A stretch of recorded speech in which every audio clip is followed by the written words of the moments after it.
Hello, everybody. Welcome to the live stream. And today, just like the thumbnail and title suggest, it's one of those days when you have to just do a little bit of a gut check and take a look at the market and say, well, this was expected. What am I going to do now? Am I going to stick to my plan or am I going to bail? And really, it all really comes down to you and what you want to do. But I'm going to talk about the options that are available and what history shows us. So first of all, everybody, welcome. Thanks for stopping by. I do appreciate it. If you haven't checked out today's video, we did NFA Live with me and Guy from Coin Bureau and Ben from Into the Cryptoverse. Good stuff. It was a lot of good talk that we had. I couldn't believe Ben actually talked about altcoins.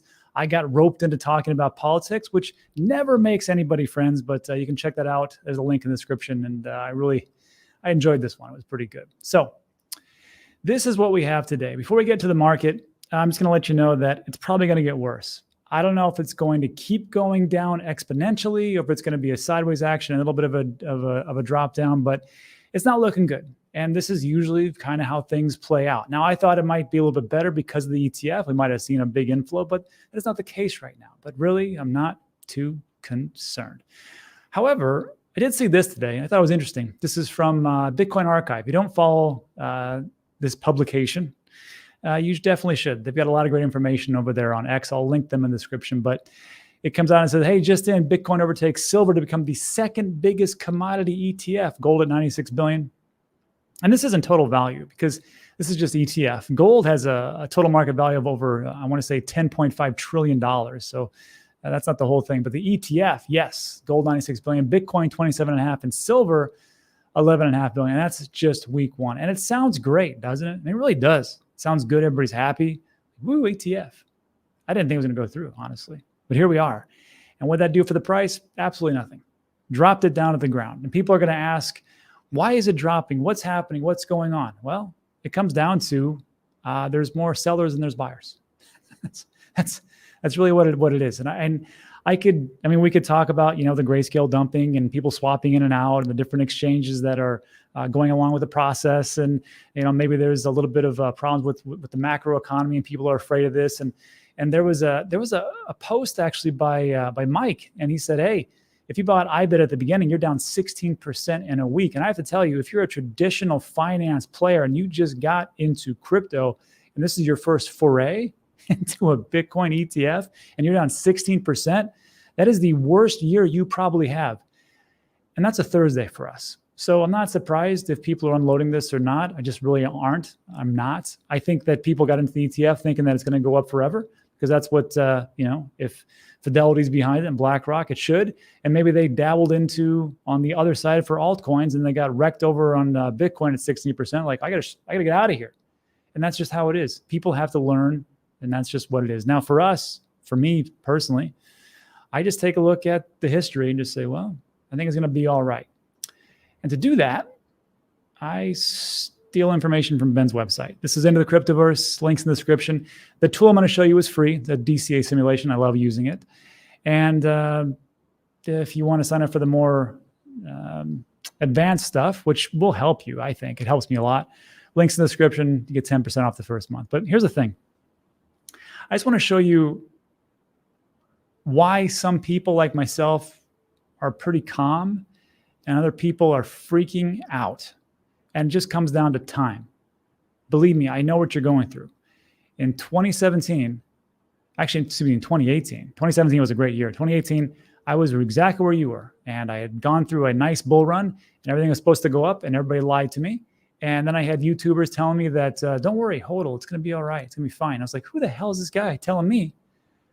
I'm down like 70%. And now here I am, that guy. It's just amazing how these things kind of turn out, but it's just how it is. Time in the market beats timing the market in some way, shapes, and form. I'm just going to show you something. Bitcoin, $10 a day. And since we're all believers somewhat in the 4-year cycle, let's go back 4 years. Because in 2020, we had a halving roughly on May 11th or 12th. Correct me in the comment section. So let's just talk about the pre-halving. Is it the 7th? It's the 18th. Sweet Mary and Joseph. All right. It's the 18th today. We'll go back 4 years, right? January 18, 2020, about 3 months away from the Bitcoin halving. If you just put $10 a day into Bitcoin, it wouldn't be a bad time to do it. Even if you were up, or it doesn't really matter. I mean, because you're you're in kind of like this downward spiral. And even if you did that, again, looking at January, I wanted to show you this part here. When you're buying it, the asset price was $8,900 and you got 0.001 Bitcoin. That's for $10. The next day it was 20 and so on and so forth, right? But you see here that the very beginning, you're already down because the market was volatile. But then it goes green for a bit, and then you just hit this slump in February. And this is usually what happens. Usually before a halving, we have a little bit of a slump or a drawdown, and everybody freaks the F out. They're like, I knew it. This 4-year cycle is BS. I'm out of here. And that's fine, but it's still, I'm not going to say that it's perfect, but it seems to follow along with a pattern. So you're down and you're feeling awful. Here you're really down. On March 12th, look at this.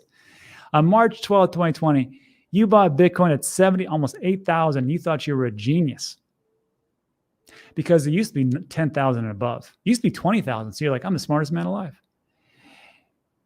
And then the next day, when this thing called COVID comes out, it went from $7,900 to $3,800 for one Bitcoin. And your value got slashed in half.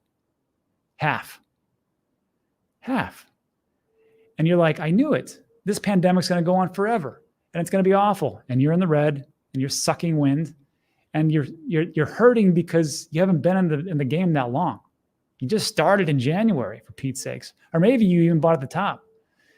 But you persevere because you got nothing else going on. You're like, well, $10, why not? And look at that. All of a sudden, right around the halving, things start to change. Things go up and you're feeling pretty good. You're like, hey, this is not bad. And then you just kind of coast on this for quite some time. And you keep putting in. 2020 is a great year. Hey, that halving goes by. You know what happens after a halving? All-time highs. And then before you know it, you're feeling pretty good. Look at this. Just look at this. This is great stuff. In 2021, you're a genius. You got a third of a Bitcoin. You've only invested $4,500 and you got 22 grand in there. It's a great days. Then you come to May, same thing. This is doing pretty good. Then June, July comes in. You're still in the green. You're still in the green because you got in around right before the halving. And you're feeling good. You're feeling great. Look at this. Look at this. 6,800, you got 23,000, you got almost half a Bitcoin, baller, and everything's going great. And you're like, I'll never sell because it'll always keep going up. But it doesn't. And then it goes down. You're still in the green, but you see how much leeway you have here, just time. Look at this. My finger's getting tired just scrolling through this stuff. This is why most people around here, as they're in the green, they're calm just like me because they're like, well, I don't really care. It would have been great if I could have sold, but it'll come back. But then inevitably around some point, if you hold on too long, it goes down because brutal bear markets come in. November 8th. And remember, this is all the time. This is 2-3 years, essentially. Now you're in November 8th, 2022, and you're only worth 10,000. And it sucks. But you hold on because you go through it because you're like, that's not going to last forever. I've already been to this. And now here we are again, running things up. And you're doing pretty good. And look at this. Now you're at 30,000. 30,000. You've doubled your money. It's pretty easy. And all you got to do is do $10. The whole thing I'm trying to prove here is that yes, it sucks right now, especially if you're new, but just sticking around, just dollar cost averaging, it usually tends to work out as time goes on. Now, I can't help you if you're getting into meme coins and things like that. Bitcoin seems to be one of the safer assets in a most volatile market. But I just want to show you that there is light at the end of the tunnel. Just stick around. And then at some point, you'll probably have a YouTube channel like me telling people to stop worrying. And then here you are. And then last thing I'll say, and I want to do more Q&A and get everybody's thoughts today, but I talked about this on NFA Live. This was a tweet from Lady of Crypto. And she said, if you think about it and you take a look back historically, this is the time, this is the Goldilocks time to really start thinking about investing into altcoins. And of course, me and Ben went around with this, but Ben's Ben. I understand his position, but this is mine, which is I think, hey, that's what makes the world go around, a little bit of risk. And she plots this out. In 2020, again, the halving was around May of 2020. This is the Goldilocks months when some of the greatest projects get launched because they're not stupid enough to launch, solely in the bear market. And they're not stupid enough to launch at like the very all-time highs because there's only one way it can go. And they build in the bear so they can crush it in the bull. And you get stuff like this: Matic, Axie, Solana, April 2020, Sandbox, Shiba Inu, Gala, AVAX, all around the same time. So not everyone's going to be a winner, but I think that the things that I've seen, especially like Web3 and AI and DEXs, I think it's going to be pretty magnificent moving forward. It's just who's going to have the gut check to say, you know what, I'm going to stick around. I know this part sucks, but it's happened before. It'll happen again, and I'll get out of it. And there's proof all around me. So let me know what you think about that in the comments section. Just want to kind of lay it out there, tell people not to worry. Now, let's talk a little bit about taxes. Yay, taxes. Nobody likes this stuff, I know. But this was asked to me by a subscriber. And they said, hey, Rob, what's going on with Voyager? Because I need, at some point in the US, I got to pay taxes. And I said, I don't know. Let me reach out to CoinLedger. So I tweeted out, or I X'd or put a post. I said, hey, CoinLedger, how do we deal with Invest Voyager this year for our tax returns? I said, those jerks still have 60% plus of our funds that they squandered on the Three Arrows Capital with the Trust Me Bro loan. It was stupidity. I said, can we claim the losses this year or not? And CoinLedger says, yes, you can, which I didn't think that they would. We are finalizing external communications right now with the Voyager estate, which will discuss exactly how Voyager holdings and transactions are treated from a tax perspective. All Voyager users will get an email once live. We expect this to go live in the next 2 weeks, so I will keep everybody updated for your tax purposes pleasures. And again, CoinLedger, if you're having troubles with your crypto taxes, because they're due on April 15th, if you've got like 10 transactions, you don't need CoinLedger. You can figure it out yourself. You're pretty smart. But if you got like 100 transactions or so and it's just confusing, you got a bunch of wallets, just make it easy. This will be my 3rd year using it. You can sign up for free. You can run things through, but just to get a report, it costs between $100 and $200. But trust me, for my CPA, I mean, it makes her job a lot easier. And I'm not going to pay my CPA, $150 an hour or whatever she charges, I forget.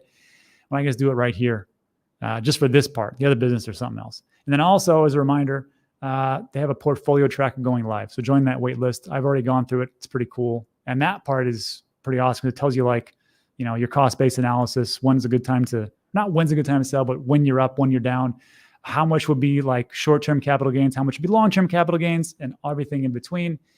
Check that out. Links in the description. And that's it for today. So look, that's really it. And I'll just take Seth's advice. Stay calm and hodl on. That's really all you got to do. See you in the next bull run. That's it for today. Everybody, if you like today's video, give it a thumbs up. Consider subscribing. Everything we talk about is time sensitive.